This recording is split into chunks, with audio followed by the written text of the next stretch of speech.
Ang sarap na sa akin. Ang yummy! Ang sarap, no? Parang kaldereta siya na ibang lasa. Promise, ang sarap talaga. Hi, friends! So, good morning. Nandito kami. Malapit lang to sa restaurant namin. So, parang Malaysian Sa food. restaurant namin. Hindi sa restaurant. Malapit sa Airbnb namin. Airbnb namin. Ayan. So, ayan yung pagkain Yung namin for in-order today. namin. Let's try it. Oo. Tara, G-Eat! Eats.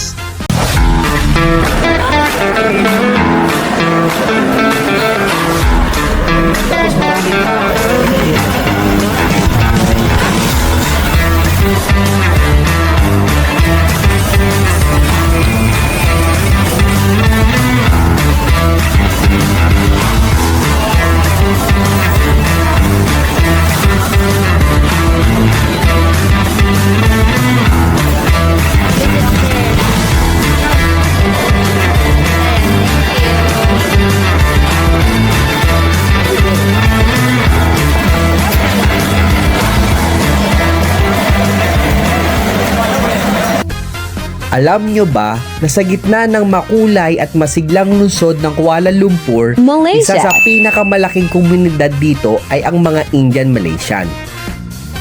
Mula pa noong panahon ng British colonization, maraming Indian immigrants ang dinala rito para magtrabaho sa mga riles, plantation at pabrika.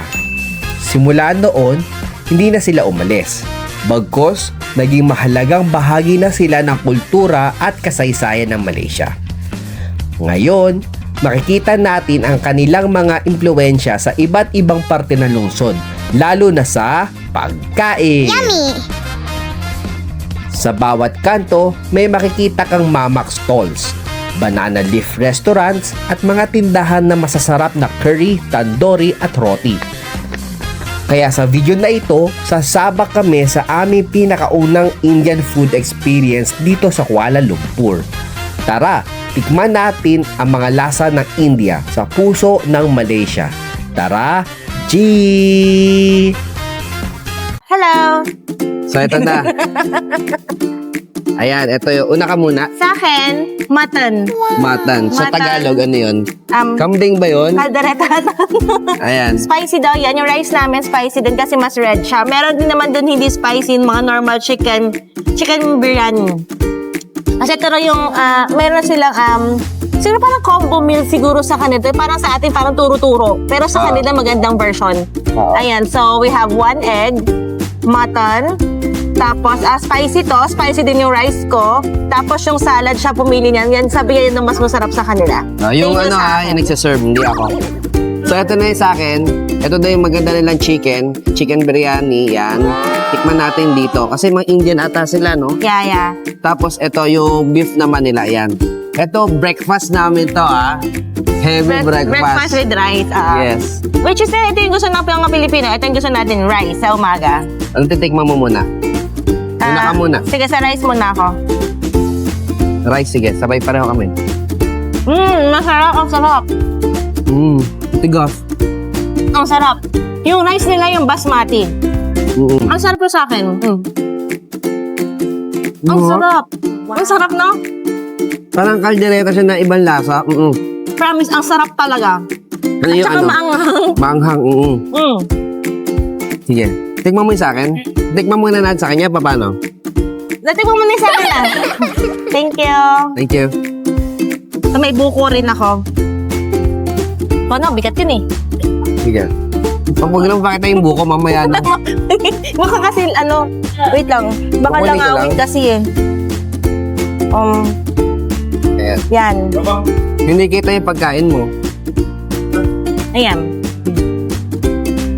Baka langawin lang. Okay, sige. So, Thank you. thank you. So, sige, try muna natin to. Try niya muna. Try ko May na. naman choice pala to, ha. Meron silang mas malaking parang hindi siya cuts. Kasi itong pinili ko cuts. Ang hirap kasi pag may buto pag ganon-ganon ako. Yes. So, pinili ko yung cuts na. Ito yung sa kanya kumuha ko kanina. Cheers. Cheers. Sarap. Ang lambot. Walang anggo. Sarap na. Parang mag-take out ako. Walang anggo. Parang masarap kung magte-take out. Ito, beef naman. Beef. Ayan naman. Beef. Ito, papakita ko sa inyo yung beef. Kita niyo ba? Ayan. Ginasa Thank you. kanya. Cheers. Kanin, syempre. Na. Cheers.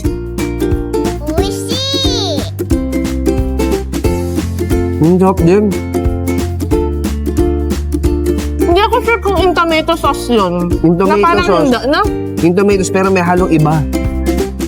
Kasi hindi maasim eh. Yung sa atin kasi yung tomato sauce natin, ramdam natin na tomato talaga. Pero kasi ito, hindi. Oo. Should we pay now? Okay. Okay.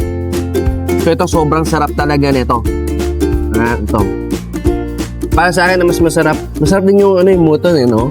Magkaiba ng lasa. Kasi ako ito. Oo. Ito yung normal na kinakain natin sa mga moton sa mga Indian restaurant sa Pilipinas. Pero, mas masarap na version. Gina siya ng chicken. Dalawa yung ulam ko eh. Kaya, kapakita ko sa inyo. Chicken. Hainanese ba? Hindi. Hainanese.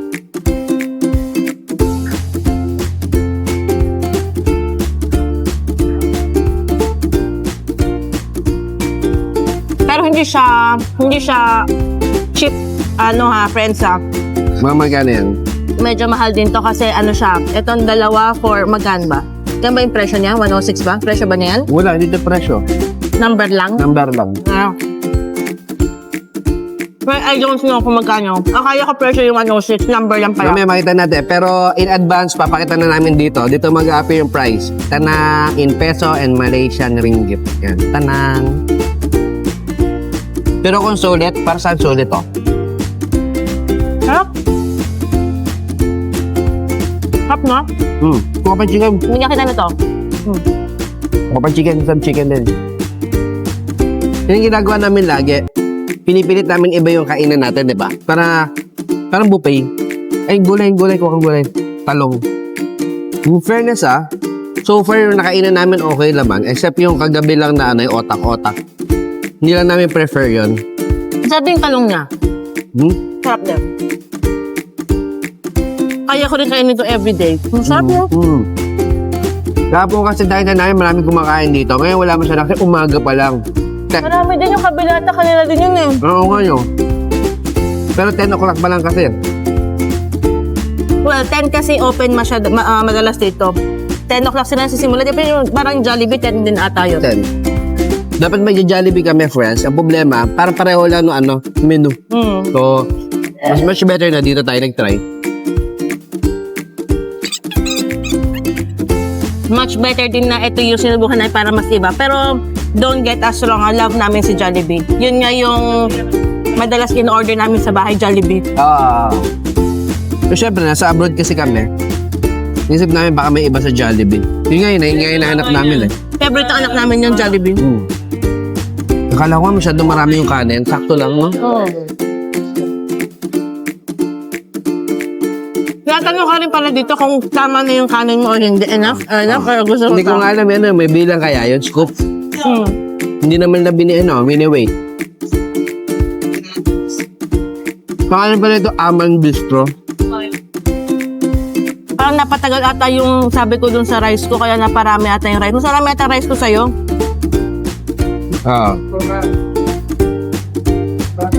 So, all in all, para yung dish namin, 1, 2, 3, 4, 5. 5 dish to lahat, no?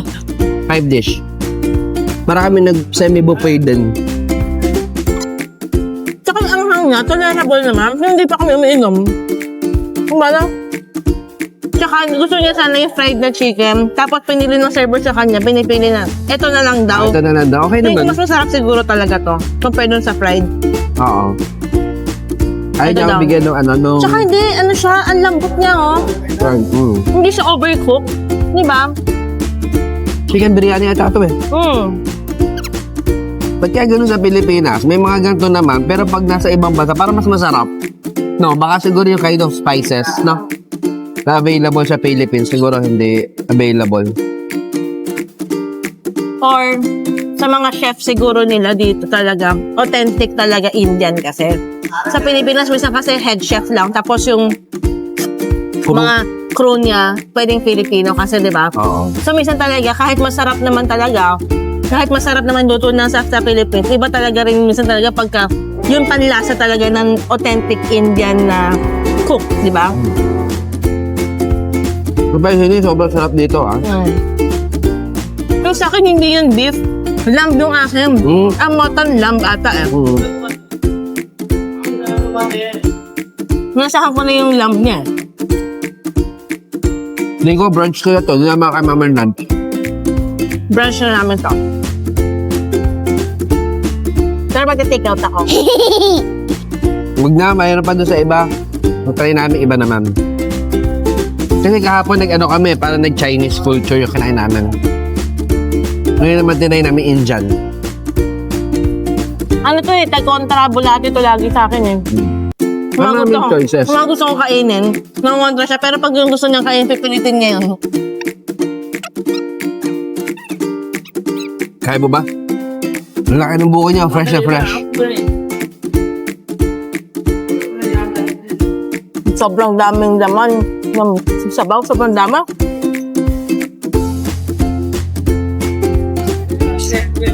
Sulit yung buko nila dito. Buko kasi minsan sa Pilipinas, di ba kung tingnan yung laman sa loob? Hindi, well, kasi ito, yung binuksan niya dito yung malauhog, yung sinasabi nilang malauhog na laman, hindi yung pagsalad na laman. Kaya siguro talaga maraming sabaw. Sobrang busog na ako. Pero wait lang. So, Aman Bistro pala, highly recommended. Kung mapapadaan kayo dito sa Kuala Lumpur. Oo. No? Aman Bistro. Yeah. Approve. Approve. Thank you. Magkano? 55.50. Magkano yan? Hindi ko alam eh. Bibilangin ko mamaya.